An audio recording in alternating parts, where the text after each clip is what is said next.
안녕하세요 여러분, 미르입니다. 오늘은 제가 7월에 구매한 책을 소개를 해드리려고 해요. 저번 달에도 종이책을 해외 배송시켜서 잘 읽었는데 이번 달에도 몇 권 주문을 했습니다. 첫 번째는요, 이렇게 보시다시피 카라마조프가의 형제들을 구매를 했습니다. 그리고 그 박스 안에 3권하고 이렇게 노트가 들어가 있더라고요. 이 노트는 이렇게 도스토옙스키라고 이렇게 적혀 있어서 뭔가 도스토옙스키의 생애를 담은 그런 내용인가 싶었는데 그냥 이렇게 노트였습니다. 처음에 구매할 때 이 안에 어떤 구성이 있는지 모르고 샀기 때문에 이 노트가 들어있어서 되게 예상치 못한 선물을 받은 듯한 되게 반가움이 들었고요. 일단 되게 가격이 저렴했던 것 같아요. 2만 원 초반대였어요. 그래서 조금 할인된 가격으로 구매를 했고, 그리고 일단 저는 문학동네의 세계문학 전집과 미음사의 세계문학 전집, 이 둘 중에 하나를 항상 어떤 걸 고를까 이제 태기를 하는데, 미음사 세계문학 전집 같은 경우에는 판형의 크기가 좀 마음에 드는 것 같아요. 이 문학동네가 약간 좀 옆으로 길다면 얘는 이제 세로로 좀 긴 건데 이게 좀 이렇게 들었을 때 좀 느낌이 다르다고 해야 되나? 네. 그리고 안에 이렇게 요 정도의 여백이 조금 더 가독성이 좋다는 생각을 저는 개인적으로 하고 있습니다. 그래서 둘 다 세계문학 전집 두 개 다 좋아하지만 똑같은 작품이 있다고 했을 때 저는 미음사 세계문학 전집을 택하는 편인 것 같아요. 여러분은 어떠신지. 네. 사실 제가 코스모스를 시작으로 올해는 한 달에 한 권씩 벽돌책을 내가 돌파를 해야겠다. 뭔가 필독도서 같은. 그래서 코스모스와 총근세로 이렇게 가열차게 시작을 했는데 임신을 하고 나니까 생각보다 책 읽는 체력이 좀 딸리더라고요. 조금 쉬엄쉬엄 읽다가 지금 이제 한 28주 정도 됐는데 요즘 되니까 체력이 좀 생기는 것 같더라고요. 그래서 다시 이렇게 도전해 보기로 했습니다. 제가 이 책은 사실 여러 번 도전을 했어요. 전자책에도 서재에도 있는데 처음에 이제 아이유가 굉장히 좋아하는 책이다라고 해서 제가 아이유를 굉장히 좋아하기 때문에 어떤 브이로그 같은 데서 굉장히 재밌게 읽더라고요. 그래서 우리가 러시아 고전문학이라고 하면은 좀 두께도 그렇고 읽기에 좀 부담스럽다는 느낌이 있는데 제가 한 2년 전인가 안나 카레리나도 이렇게 3권으로 분권돼 있는 거를 완독을 했어요. 그러면서 느꼈던 게 뭐 다른 러시아 문학에 대해서 모르지만 약간 아침 드라마 같은 느낌이 있다. 약간의 어떤 막장 요소도 있고 막 뒤에 어떻게 될까 되게 궁금해지는 그런 느낌도 있고 인물 관계가 얽히고 설키고 이런 것 그런 드라마적인 요소가 굉장히 흡입력이 크더라고요. 그래서 이거 되게 재밌구나라는 거를 그때 그 책을 읽으면서 처음 느꼈었고, 그래서 우리가 고전이라고 하면 뭔가 되게 심오할 것 같고 철학적일 것 같고 거기서 어떤 막 삶의 의미를 발견해야 될 것 같고 어려울 것 같고 그런 생각이 있는데 러시아 문학이 한국 사람의 정서와 굉장히 비슷한 데가 있다라는 생각을 그 책을 읽고 했었어요. 카라마조프가의 형제들도 약간 그런 느낌이지 않을까, 한 50부작 되는 주말 드라마의 느낌이지 않을까라는 생각으로 시도를 해보려고 합니다. 그래서 여러분들도 만약에 읽어야지 하고 서재에만 담아두셨다면 저랑 같이 읽어보시면 좋을 것 같아요. 제가 종종 뭐 블로그나 인스타그램에 얼마큼 읽었는지 그 진도 업데이트를 하도록 하겠습니다. 그래서 여러분들도 어떻게 읽으셨는지 댓글로 감상 남겨주시면 저도 너무 독서에 자극을 받고 재밌게 읽을 수 있을 것 같고, 그리고 확실히 같이 읽으면은 좀 힘이 나서 잘 읽게 되는 게 있더라고요. 그래서 제가 여유가 된다면 필사 모임과 함께 또 책을 같이 읽는 모임도 한번 해보면 어떨까라는 생각을 하고 있습니다. 그리고 제가 두 번째로 산 책은 요 2권의 책입니다. 메리 올리버라는 미국 시인의 산문집 완벽한 날들과 긴 호흡이라는 책인데요. 사실은 이것도 그냥 책 표지가 예뻐서 국내에 나온 시집과 산문이 한 4-5권 정도 되는 것 같더라고요. 그래서 그냥 이렇게 모아놓고 책꽂이에 꽂아놓으면 너무 예쁠 것 같아서 일단 사기도 했고 인스타그램에서 많이 봤던 책이었어요. 그래서 한번 읽어보고 싶다, 그리고 좋다는 추천도 몇 번 받아서 읽어보고 싶다 생각만 하고 있었는데, 이번에 제가 4박 5일로 여행을 갈 때 이 책을 가져가려고 했었어요. 그 책 소개를 이렇게 보니까 시인이 어떤 생태주의적인 세계관을 가지고 있고 자연에 대해서 많이 이렇게 얘기를 했다, 소재로 글을 썼다라는 얘기를 들어서, 정말 여기 호주는 여행을 가면 자연 말고는 볼 수 있는 게 많이 없기 때문에 이렇게 자연과 관련된 책을 가져가면 뭔가 조금 더 이렇게 영감을 받고 더 좋지 않을까 해서 가져가려고 했는데, 여행 가는 시기보다 조금 더 늦게 도착해서 가져가지는 못했지만 아무튼 기대가 되는 책입니다. 항상 느끼는 거지만 이 마음산책 출판사의 표지는 뭔가 이렇게 꾸밈이 덜한 느낌이 있는 것 같아요. 단정한 느낌을 주는 것이 그 마음산책이라는 출판사 이름과도 좀 맞지 않나, 결이 맞지 않나. 이 뒤에는 김현수 소설가의 그 추천사가 있습니다. 네.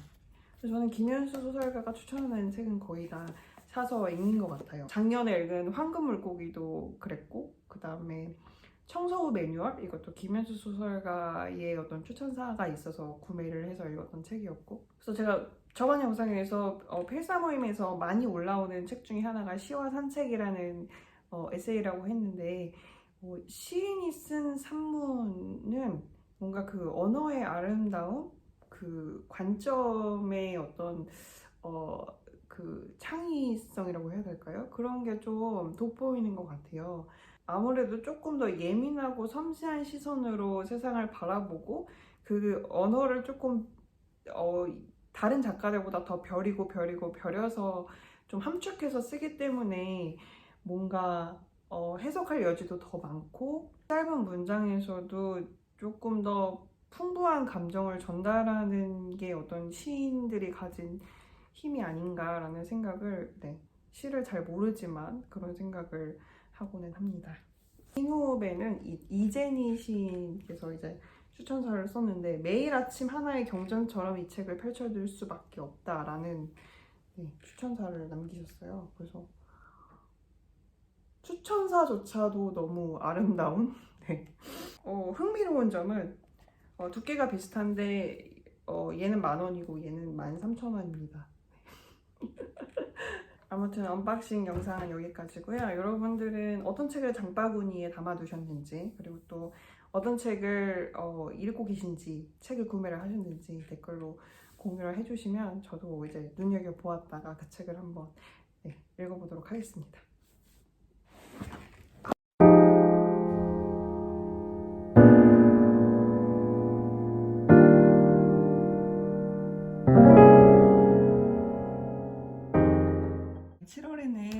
셰익스피어의 4대 비극을 제독하는 거를 목표로 했어요. 그래서 이렇게 옆에다가 4대 비극을 제독하겠다는 이제 계획을 이렇게 적어뒀고, 제가 듣기로 7월에 한국에서 오펠리어가 그 영화가 개봉한다는 얘기를 들었어요. 저도 그 영화가 되게 기대되는데, 옛날에 정말로 햄릿을 읽었을 때는 그 주인공 햄릿에 초점을 맞췄다면, 지금은 아무래도 셰익스피어 작품을 읽을 때도 여성 캐릭터가 조금 더 관심이 가는 것 같아요. 햄릿에서도 오펠리어의 얘기가 더 궁금하고, 리어왕 같은 경우에는 뭐 코델리아도 있지만 그 어떤 욕망에 불타오르는 두 언니의 이야기가 더 궁금해지고, 맥베스에서도 맥베스보다는 맥베스의 부인에게 조금 더 감정이입하고 초점을 맞춰서 보게 되는 걸 보면, 네, 그동안에 저에게도 많은 변화가 있었구나 이런 생각을 하게 됩니다. 개인마다 어떤 작품을 더 좋아하느냐가 다를 것 같은데, 저는 4대 비극 중에서 맥베스를 가장 좋아합니다. 리어왕 같은 경우에는 리어왕이라는 사람 자체가 저는 좀 답답하다고 해야 될까요? 좀 저한테는 이렇게 매력적인 캐릭터가 아니어가지고 좀 읽는데 지지부진한데, 햄릿이나 맥베스는 엄청 술술 읽었습니다. 사실은 영어로 읽어야 이 셰익스피어의 문학의 정수를 알 수 있지만, 네, 언제나 그렇듯 한국어로 번역된 걸로 읽었습니다. 영어로 읽는 날이 언젠가 오겠죠. 그 유명한 작품 4대 비극, 4대 희극을 읽으시면서 유명한 작품에 이런 대사가 있었어, 이런 부분이 있었어, 이렇게 여러분만의 시각으로 보시면 조금 더 새롭지 않을까. 가령 햄릿에 나오는 이 대사, 말은 분명하게 해야 돼, 안 그랬다간 애매모호함 때문에 망하지. 이거는 제가 저희 남편한테 자주 하는 얘기거든요. 저는 좀 직설적인 편이고 남편은 굉장히 이렇게 돌려서 말하는 스타일이라 의사소통이 좀 잘 안 될 때가 있어요. 그래서 저는 남편한테 좋은 건 좋은 거, 싫은 건 싫은 거 확실히 말해줬으면 좋겠다라고 얘기하고, 남편은 저한테 조금 더 애둘러 말해줬으면 좋겠다 이런 얘기를 많이 하는데, 네, 햄릿의 이 말을 이용해서 저의 의견을 주장하고 있습니다. 그리고 이 햄릿을 읽으면서 중간에 왕의 남자라는 영화를 다시 보게 됐는데 굉장히 비슷한 부분이 많더라고요. 그래서 여러분들도 한번, 왕의 남자가 2005년인가 그때 나온 되게 오래전의 작품인데 햄릿을 만약에 다시 읽게 되신다면 영화 왕의 남자와 한번 비교하면서 읽어보시면 공통점을 발견하는 재미가 있으시지 않을까 합니다.